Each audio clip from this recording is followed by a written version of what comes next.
Y'all okay? Alright. So we're gonna slow it down for a quick minute.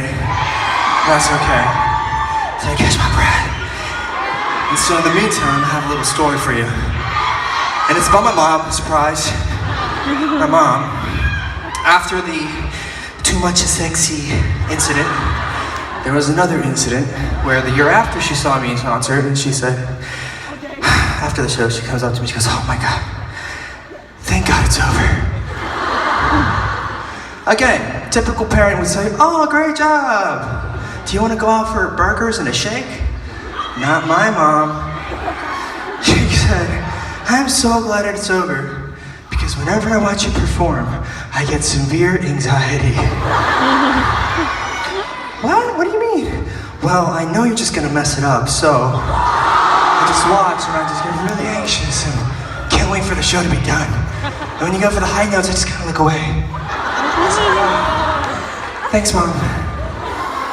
And that's just, you know, if you're Asian, not necessarily, but if you're Asian, you got an Asian mom, and you know what it's like. And in case you don't know, I get anxious. That was not the best. It's like an A-, right? So to me, I'm like, oh, it's all out of love. She still hates it. But, you know, she was never the most encouraging of my career choice to be a singer.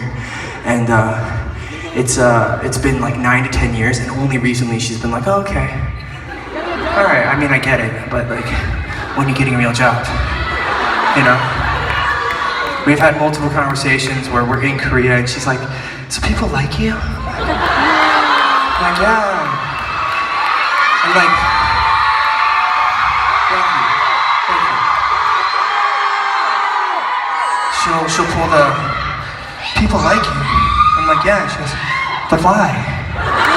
In the most serious, questioning tone you could ever imagine. And then she'll be like, but like people know you. I'm like, yes. As my face is plastered on a bus going by our car. She goes, that doesn't look like you in real life. I'm like, okay, thank you. But anyways, but it's been good. She's coming around lately. After the show in Atlanta, she texted, goes, oh, I want to go to your concert again. I was like, what? What's going on? She's like becoming like, you know, understanding, and I think part of it has to do with the fact that my brother Eddie recently got married. So Eddie got married, and I have a new sister. She's amazing. Her name's Brittany. Yeah. And I think I like her more than I like Eddie. It's cool.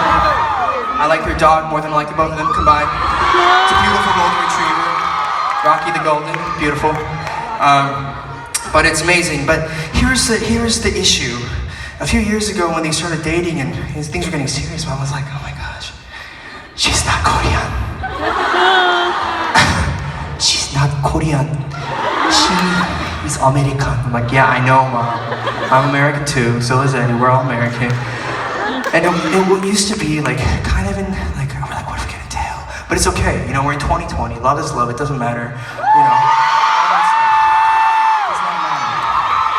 So, my mom now has become the complete opposite of what I knew her to be growing up. She went from like, A, not A+, to this American woman that I barely recognize anymore. Right? The extent to which I will explain. I get a text message a few weeks ago. It's early morning in Korea. I wake up, and the text message starts with, Dear Eric. You may be wondering, what's wrong with that? Well, let me explain. Asian moms don't text Dear Eric. Asian moms text, yeah! Yeah, I know what I get! That's how it usually goes. And then it's a list of judgmental things that she's seen over your career, right? Amen. But this text was different. It started, Dear Eric. So immediately I'm thinking, Dear Lord, she's been abducted. Or she's been hacked. I don't know which one, but she's in danger, right? Because the next line reads, I am so proud of you. Again, unrecognizable mother, I don't know what's going on. And it gets even weirder. She wrote, I'm proud of you for taking a non-conventional career path.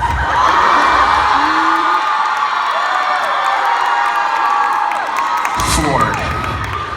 She used SAT words. I don't know where it came from. Shocked me. I had to FaceTime to verify her. It was like two-factor authentication. What is that word? See, I can't even speak. But it was her. She sent me that text, and I realized she was like, I want to be Brittany's best friend. I want to buy her bags. I want to take her shopping. I was like, do that for me, Mom. Come on. Like, what you thinking? But she's making an effort to be more American. And it's, you know, it's been good. She's becoming more accepting of my life, right? And so I tell this story, and everybody every night's like, why do you tell that story?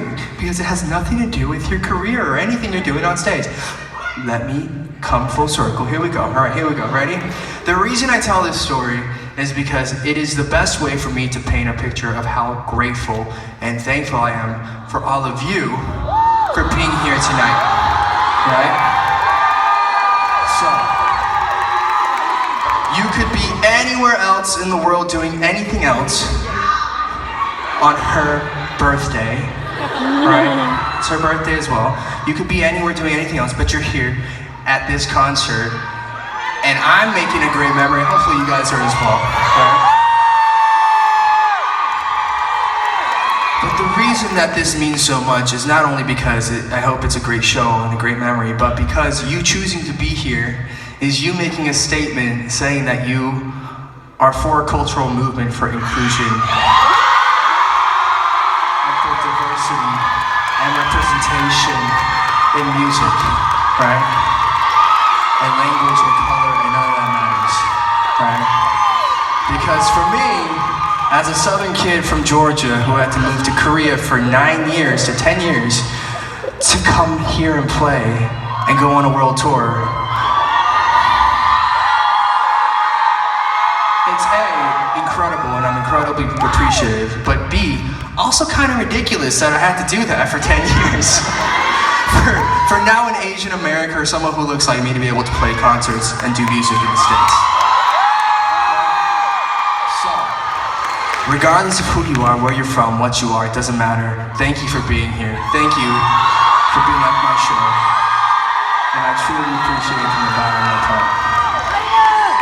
So, I'm gonna stop talking now, but before I stop talking, I mean, it's incredible. Thank you so much. It's been, you know, the past 9-10 years hasn't been easy. It's been great, but there are ups and downs, and I just want to encourage all of you here tonight to check in on yourselves, because life, you got highs, you got lows, you got good times, you got bad, but you got to check in with yourself and say, how are you doing? How are you doing?